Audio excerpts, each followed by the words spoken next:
Olivier, merci au MAPAR de m'avoir invité. J'avoue que quand j'ai vu le titre, je me suis dit, je ne sais pas de quoi je vais leur parler. On verra ce que nous raconte ensuite Sébastien. Et puis je pense qu'il aura des vœux à prononcer pour quelques membres de l'Assemblée. Donc, premièrement, quelques conflits d'intérêts. J'en ai aucun avec le sujet. J'ai quelques conflits, comme tout à chacun, avec certains laboratoires, en particulier pour de l'innovation. Et puis...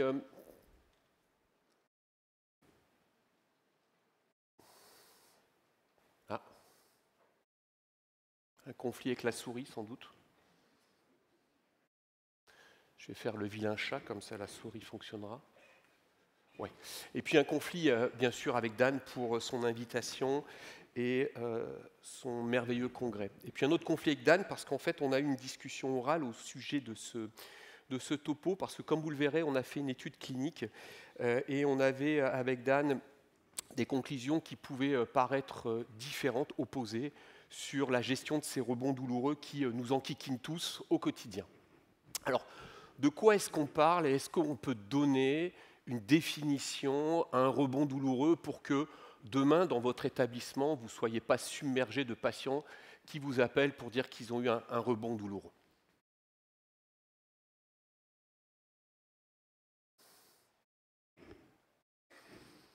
Alors, simplement, je vous représente ici une courbe de cinétique de patients qui sont opérés. Ici, ça peut être de la chirurgie de l'épaule, par exemple, ou d'autres chirurgies. Vous avez ici le temps en minutes et en heures, et puis vous avez le nombre de patients. 100%, c'est tous les patients sont bloqués, tous les patients vont bien. Qu'est-ce qui se passe au fur et à mesure du temps? Vous avez un certain nombre de blocs qui vont se lever, et en moyenne, on peut dire qu'au bout de 15 ou 20 heures, vous avez la moitié des patients qui n'ont plus d'analgésie locorégionale, et l'autre moitié qui va conserver de l'analgésie et être satisfaite. Si on résume, la plupart des patients qui sont ici vont être très mécontents de votre bloc, puisqu'il s'est levé en 5 heures. Et puis de l'autre côté, je pense que c'est le cas pour Alain à Toulouse, tous ces patients ont 35 heures d'analgésie et sont extrêmement contents. Donc on va se retrouver dans deux situations, en fait, en pratique clinique. Première situation de gauche, ça peut être de l'aropie, ça peut être de la bupie, ce que vous voulez, ou un autre anesthésique local, où tout va bien, le bloc se lève, et puis les patients vont avoir une trajectoire douloureuse tout à fait satisfaisante, et ne vont se plaindre de peu de choses. Et puis à l'inverse, vous avez un certain nombre de patients, on va voir lesquels, qui présentent, malgré ce que vous avez fait, un pic douloureux à la levée du bloc. Ce pic peut être extrêmement important et va occasionner une gêne majeure. Et c'est ce que l'on a appelé dans la littérature un rebond douloureux, et que probablement ce rebond douloureux a lieu dans les 24 premières heures post-opératoires.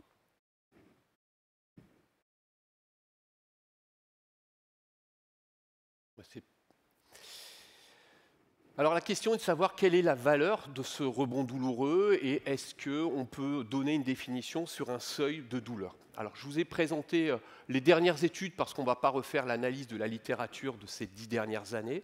Vous avez ici une étude simplement descriptive d'une cohorte de patients qui sont opérés, qui ont un bloc périphérique. Ici c'est de la chirurgie du pied. Vous voyez, c'est la plupart de vos patients, pendant 13 heures tout va bien. Et puis entre la 13e et la 15e heure, vous avez un pic douloureux qui survient pour la majorité de ces patients, avec des douleurs qui vont de 10 jusqu'à 3. Et on peut dire qu'une grande partie des patients ont un pic douloureux, ici, c'est des patients qui ont plus de 60 ans, inférieur à 6. Et on ne peut pas parler de rebond douloureux, c'est simplement une douleur post-opératoire relativement normale, tout va bien.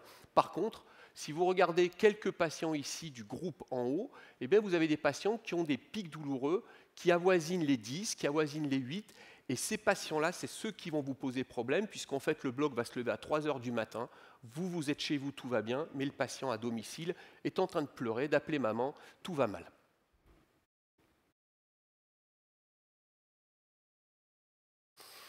Quand on regarde dans la littérature internationale, et si on résume cette cinétique de la douleur, en fait, on se rend compte que c'est quelque chose qui est connu depuis très longtemps, qui n'est absolument pas nouveau. Et si on analyse un groupe de patients qui a une anesthésie locorégionale en single shot versus des patients qui n'ont pas eu d'anesthésie locorégionale, vous voyez que À peu près l'équivalence en termes d'équianalgésie survient dans les deux groupes au bout de 20 heures. Donc probablement que le rebond douloureux pour la plupart de vos patients, que vous fassiez un bloc ou pas de bloc, va survenir aux alentours de la 20e heure post-opératoire. Et donc, ceci a amené la plupart des auteurs à une définition actuelle, et je vous invite à prendre en compte cette définition actuelle. Je vous ai mis ici un tableau de Van Gogh, la vigne rouge, simplement en haut à droite, vous avez une situation merveilleuse, et puis qui va aller en bas à gauche vers une situation un petit peu plus conflictuelle. On peut dire qu'actuellement, le rebond douloureux, c'est une évolution de la douleur qui est bien contrôlée en salle de réveil, moins de 3, vers un pic douloureux qui est, pour cette définition, au-delà de 7, dans les 24 premières heures. Donc quand vous avez des patients qui ont un pic douloureux dans les 24 premières heures au-delà de 7, vous pouvez parler de rebond douloureux. Je vous invite vraiment à prendre en compte cette définition, car actuellement, toutes les études qu'on va voir sont réalisées, sont basées sur cette définition.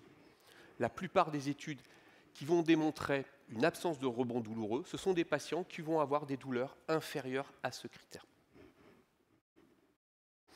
Alors, est-ce que c'est vraiment un problème d'avoir un rebond douloureux dans votre pratique quotidienne? Est-ce que ça va vous poser problème? Est-ce que dans vos centres, vous allez être en difficulté avec ce rebond douloureux? Tu feras attention, Sébastien, parce que la souris, elle est LP, hein, elle a un retard, il faut anticiper. Alors, je vous ai cité ici la dernière étude du BJA qui a colligé plus de 1300 patients et pour lequel ils se sont intéressés aux patients qui avaient ce rebond douloureux pour savoir quelle était la gêne exprimée. Alors, sans contexte, évidemment, les patients qui ont un rebond douloureux, ce sont des patients qui ont eu cette douleur au-delà de 7, sont des patients qui n'ont pas dormi la nuit, sont des patients qui ont été réhospitalisés, qui ont exprimé un inconfort majeur et, on le verra plus tard, sont des patients qui veulent plus d'ALR. Donc, ces patients qui ont ce rebond douloureux, rassurez-vous, c'est des patients que vous ne reverrez plus parce qu'ils ne voudront plus vous voir, parce qu'ils vont estimer que leur douleur a été mal contrôlée. Alors, quelle est cette fréquence de rebond douloureux dans la littérature? Avant d'en parler, il faut simplement se rappeler que lorsque vous faites une intervention chirurgicale, le fait d'avoir une douleur post-opératoire dans les 24 à 48 heures, je ne dis pas qu'elle est normale, mais elle est habituelle. Et lorsque vous regardez la plupart des gros collectifs, vous avez déjà 20 à 40% de vos patients qui expriment déjà le fait d'avoir une douleur, malgré le fait ou pas d'avoir une anesthésie loco-régionale. Donc il ne faut pas s'auto-flageller après un rebond douloureux. Le fait d'avoir ou pas une ALR expose déjà dans la littérature à une douleur importante. Enfin, dernière étude dans le BJA, si vous décidez de ne pas opérer vos patients sous bloc tronculaire, mais vous leur dites qu'il va y avoir un rebond douloureux, je vais faire plutôt une rachianesthésie et essayer de mieux contrôler cette douleur, rassurez-vous, de la même façon, vous aurez ce rebond douloureux, quelle que soit votre anesthésie loco-régionale, vous avez ce rebond douloureux qui va survenir plus précocement sous rachis et de façon plus décalée avec le bloc nerveux périphérique. Mais lorsque vous analysez le confort des patients et leur vécu, il n'y a pas photo, les patients qui ont eu une ALR, un bloc tronculaire, vont avoir un meilleur ressenti. Alors, quelle est l'incidence réelle actuellement dans la littérature de ces rebonds douloureux? Donc, elle va varier en fait en fonction de la définition que vous donnez de ce rebond douloureux et du type de chirurgie que vous envisagez. On ne va jamais parler de rebond douloureux après chirurgie ophtalmologique, bien évidemment. Alors, si je prends cette définition qu'on a vue au début d'une douleur exprimée au-delà de 7 dans les 24 à 48 heures post-opératoires, voilà ce qu'on a actuellement dans les derniers collectifs publiés. Ici, l'étude du BJA du mois de mai de 2022, 1300 patients, de la chirurgie principalement de pied, des patients âgés d'environ 50 ans. On récupère cette définition d'une douleur au-delà de 7 dans les 24 à 48 heures post-opératoires. Vous avez 50%. Vous avez 50% de vos patients, quand vous les appelez le lendemain de l'intervention chirurgicale, qui vont exprimer cette douleur. Vous me direz, c'est extrêmement important. Cette étude, c'est des Anglais, ils ne savent pas faire l'analgésie, c'est pas possible, ça n'arrive pas dans mon centre. En fait, la réponse, c'est oui. Et si vous regardez ce qui se passe dans vos centres, vous avez probablement autant de patients qui ont ces douleurs post-opératoires. Et si on n'avait pas fait d'ALR, probablement que c'est 80% de vos patients qui auraient exprimé ce type de douleur. Alors nous, on s'est interrogé dans mon centre pour savoir si on avait exactement les mêmes choses et si on pouvait avoir un taux d'incidence aussi élevé. Alors c'est une étude que j'avais faite avec Benjamin Garneau, avec mon équipe de Nîmes, où on s'est intéressé au rebond douloureux après chirurgie de l'épaule, qui pose un réel problème. C'est des patients qui vont exprimer une douleur vers 4-5 heures du matin. Alors je vais vous la détailler dans des diapos ultérieurs. Sachez que de base, c'est la couleur verte sur la diapo. On avait 25% de nos patients dans la phase initiale qui présentaient un rebond douloureux, malgré le fait d'avoir une anesthésie générale avec un bis en single shot, de la dexaméthasone et des anti-inflammatoires en périopératoire. Donc pour nous, c'est un problème parce que les patients exprimaient un disconfort ou un inconfort, principalement le lendemain matin, vers 3 à 6 heures du matin, et une gêne extrêmement importante. C'est ce que vous avez dans vos centres. Et quand vous regardez une autre analyse de la littérature, une autre cohorte qui a exprimé ou qui a essayé de montrer la même chose, vous retombez sur les mêmes chiffres de 25 à 50%, ici sur un collectif prospectif de 1800 patients. Alors, question, quels sont les facteurs associés à ce rebond douloureux? Est-ce qu'il y a des éléments qui vont vous prédire ou qui peuvent limiter le fait d'avoir ce rebond douloureux au décours de votre anesthésie loco-régionale? Alors par chance, toujours cette année dans le BJA, publié, non cette fois-ci en 2021, l'année dernière, vous voyez que c'est un problème qui a été remis au goût du jour ces 2 dernières années, toujours sur ce même collectif de plus de 900 patients. Les auteurs ont essayé de caractériser les facteurs qui seront prédictifs de ce rebond douloureux et de savoir au sein de cette cohorte, parmi les patients qui ont cette douleur au-delà de 7 au cours des 24 ou 48 premières heures, quels sont les patients et quelles sont les situations qui étaient les plus à même d'entraîner ce rebond douloureux. Alors mesdames, je vais vous rassurer, ce n'est pas vous, c'est nous, c'est les hommes. On est un facteur de risque, Olivier, qui a plus de risque de faire un rebond douloureux.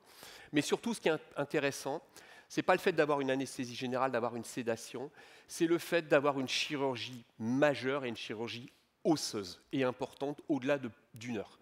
Donc dans cette situation, à tous les coups, vous allez avoir un rebond douloureux. J'attire aussi votre attention sur l'avant-dernière ligne, c'est l'absence de dexaméthasone. L'absence de dexaméthasone en périopératoire va exposer un surrisque de rebond douloureux. On comprend pourquoi c'est des patients qui ne vont pas avoir une queue d'analgésie, et donc c'est un facteur extrêmement important à prendre en compte pour éviter ce rebond douloureux. Mettez ou faites de la dexaméthasone en complément de votre anesthésie loco-régionale. Alors nous, est-ce qu'on a essayé de faire quelque chose de complémentaire? C'est le résultat de notre étude qui a posé problème à Dan. C'est-à-dire qu'on a essayé de démontrer qu'on pouvait arriver à moins de 10% de rebond douloureux au décours d'une intervention majeure de l'épaule. Alors on a fait une étude avec une méthodologie un petit peu particulière, c'est-à-dire qu'on a pris des groupes de façon séquencée, comme en oncologie, on essaye une thérapeutique, quand on n'arrive pas à l'effet recherché, on change de traitement et on fait ça par étapes. Donc on a essayé non pas de jouer sur l'ALR, non pas jouer sur le volume ou la concentration, ce que vous expliquera ensuite Sébastien Bloch. Nous, on a essayé de jouer sur l'analgésie multimodale PEROS complémentaire. C'est un échec. C'est un échec, quel que soit le groupe, on arrive à peine à atteindre l'objectif des 10%. Donc c'est probablement pas cette voie-là qui va vous permettre de limiter le rebond douloureux, que vous associez en post-op, en dehors du tramadol, des opiacés à durée courte, à durée longue, quelles que soient les molécules orales complémentaires qu'on a essayé d'utiliser, on n'y est pas arrivé. Alors qu'est-ce que je vais vous proposer? Parce qu'au terme, c'est qu'est-ce que j'ai comme recette à la maison pour éviter ce rebond douloureux? Est-ce qu'on peut faire un traitement préventif? De toute façon, quel que soit le traitement que vous allez mettre en place, votre patient va se retrouver dans une trajectoire douloureuse qui sera soit bonne, soit mauvaise, et elle sera indépendante de la qualité de votre bloc ou de votre ALR en single shot, puisque de toute façon, au bout de J2 et J3, vous avez d'autres facteurs de risque qui vont intervenir. Donc ça, c'est un élément aussi à prendre en compte. Dans tous les cas, actuellement, toutes les revues de la littérature et les méta-analyses vous démontrent que si vous voulez limiter ce rebond douloureux, avoir des patients qui vont avoir une qualité de sommeil intéressante et des scores de douleur inférieurs à 7 à 24 heures lorsque vous faites une injection unique, dans tous les cas, il faut que vous fassiez cette analgésie multimodale périopératoire. Il faut que les patients aient dès le post-opératoire ou dès le préopératoire des anti-inflammatoires, de la dexaméthasone et éventuellement un petit peu de kétamine en péropératoire. Mais surtout, ceci doit être anticipé et prolongé. Et le patient ne doit pas prendre ces comprimés uniquement quand la douleur revient. Ça doit être anticipé, sinon vous êtes en défaut d'analgésie. Donc ça, c'est le minimum. Vous devez obligatoirement avoir cet effet-là. Et lorsqu'on a cette modalité d'analgésie, optimisée avec une prise en charge initiale optimisée, dans ces conditions-là, uniquement dans ces conditions-là, vous allez optimiser non seulement la douleur, mais le confort de vos patients. Et quand on parle de confort, c'est aussi la qualité de sommeil au cours de la première nuit post-opératoire. Et nous, c'est ce qu'on a démontré en optimisant cette qualité d'analgésie et en ne faisant pas d'interruption de traitement. Et c'est uniquement dans cette situation-là que vous allez pouvoir optimiser votre qualité d'analgésie. Est-ce qu'il y a d'autres molécules qu'on peut utiliser pour éviter ce rebond douloureux? Tout est actuellement en test, il n'y a rien qui marche. Alors moi, je suis de l'école de l'ALR, je suis de l'école de Montpellier de Nîmes, aidé par les Toulousains, les Parisiens, et je pense que tous les acteurs autour de la table seront d'accord avec moi. Pourquoi est-ce qu'on a un rebond douloureux? On a un rebond douloureux parce que le bloc se lève et que l'analgésie multimodale, elle est moins bien réalisée. Et pourquoi on en est arrivé là en 2022? Simplement parce qu'on a abandonné les cathéters. Donc le fait de mettre à la poubelle, dans la plupart de nos centres, les cathéters d'analgésie pour prolonger cette analgésie a fait qu'on a un taux d'incidence de douleur post-opératoire qui a remonté par ce défaut d'analgésie. Autrement dit, vous le saviez, il y a 10 ans, toutes les prothèses de genoux, on avait 48 heures de cathéter fémoral. Actuellement, on fait que du single shot et on a un rebond douloureux à 24 heures. Alors, est-ce qu'il faut revenir au cathéter pour éviter ce rebond douloureux? Alors, on a la chance d'avoir l'étude AirCap qui a été réalisée sous l'impulsion d'Axel et de Xavier Capdevila, qui a été acceptée dans le BJA. Je vous montre les résultats parce que ça va sortir très prochainement. Alors, qu'est-ce qui a été fait dans cette étude? On va s'y intéresser 5 minutes, c'est mes dernières 5 minutes de cette présentation. C'est une chirurgie majeure, ambulatoire, 5 centres, Nîmes, Montpellier, Nantes, et puis 2 autres centres, Lyon, Annecy. Chirurgie principalement de l'épaule, donc chirurgie qui fait mal, chirurgie du genou, chirurgie du pied. On randomise en 2 groupes. Un groupe repart à la maison en ayant eu juste un single shot, et un groupe avec un cathéter d'analgésie continue en PIEB. Le critère de jugement principal, ce n'est pas la douleur, c'est le score Evan, qui est un score composite, vous le connaissez par cœur maintenant, et puis les autres scores, ce sont des scores qui viennent implémenter le score Evan. L'objectif de cette étude, c'était enfin, sur un vrai multicentrique, un gros collectif, de démontrer qu'il y avait toujours une place pour le cathéter et d'éviter ce rebond douloureux. Alors, par chance, les auteurs, en fait, dans leur analyse, on va parler du critère du jugement principal, ils font cette analyse-là. Vous avez à gauche les scores de douleur, J0, tout va bien. J1, vous voyez un groupe rouge, c'est le single shot. Eh bien, il y a de la douleur plus que dans le groupe cathéter. Et puis, évidemment, J2, J3, on a la même chose. Ce qui est très intéressant, c'est de considérer non pas le simple score de douleur, mais quelle a été la douleur ressentie la plus importante au cours des 24 premières heures. On est typiquement dans le rebond douloureux, et là, on retrouve le chiffre de 50%.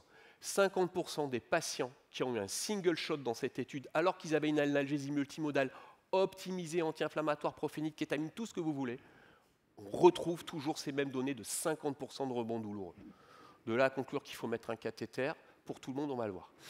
De la même façon, quand on regarde la quantité de morphine qu'ils ont reçue en complément dans cette étude, pas besoin de faire de stade, vous voyez les 2 courbes, il y a la rouge, il y a la bleue elle gagne, il n'y a pas photo, le P évidemment il est inférieur à 0,0. Vous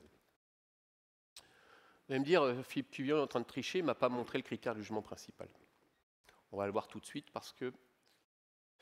Qu'est-ce que montre cette étude? Cette étude, elle démontre pour le critère du jugement principal, donc on ne prend pas simplement la douleur, on ne prend pas simplement la consommation de morphine, on prend l'ensemble des items, en particulier ceux qui évaluent aussi la qualité de prise en charge, le confort, etc. Il n'y a pas de différence, que vous fassiez un single shot ou un cathéter. Dans cette étude, malheureusement, le critère de jugement principal, il est négatif. Par contre, quand on regarde, quand on va fouiller le collectif des patients qui ont une chirurgie importante, qui sont stressés, qui ont un catastrophisme, là, le critère, il explose. Il explose. Donc la conclusion de cette étude, c'est ne mettez pas le cathéter à la poubelle.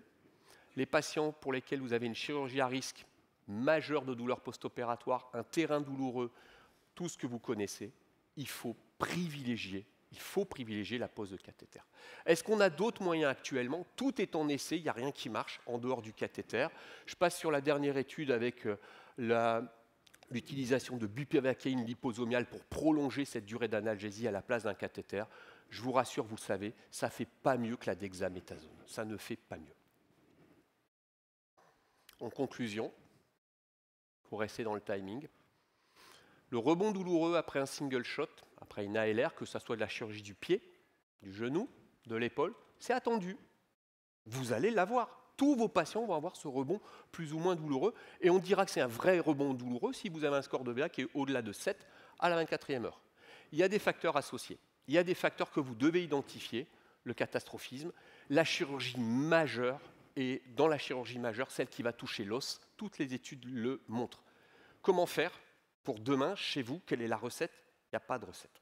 Soit vous mettez un cathéter pour prolonger cette durée d'analgésie, avec les contraintes, les inconvénients, les avantages. Si vous ne mettez pas de cathéter, il faut absolument optimiser votre analgésie multimodale, mettre de dexaméthasone et prévenir les patients et avoir une molécule en rescue, que ce soit du tramadol ou un opiacé, mais prévenez vos patients que dès que la douleur revient, il faut surtout anticiper ce rebond douloureux.